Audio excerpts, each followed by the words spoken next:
Бәсеке бар жерде сапа да болады. Әсіресе бұл тұрғыда халық денсаулығына қатысты қызметтің орны бөлек. Елбасы өз мақаласында осы мәселенде қаузап өтті. Жекеменшік клиникалар жалпыға бірдей кепілдендірілген медициналық қызмет көрсету арқылы өзара бәсекелі орта қалыптастырады. Бұдан жекеменшік орталықтардың да, бұқара халықтың да ұтатыны анық.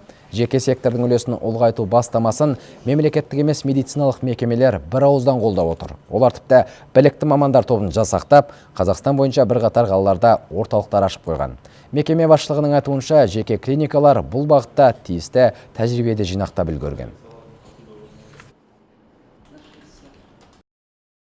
Өткен жылы сол тегін мемлекеттік кепілдірілген көмектерді бергенбіз. Көбінесе осы үлкен қалаларда. Осы жылдан бастап біздің медициналық орталықтар Қазақстанның түпкір-түпкірінде орналасқан. Барлығы 15 шақты емханаларымыз бар. Елбасының бастауымен жекеменшік медициналық орталықтарға осындай көңіл бөліп отырғанның өзі бізге бірталай көмек.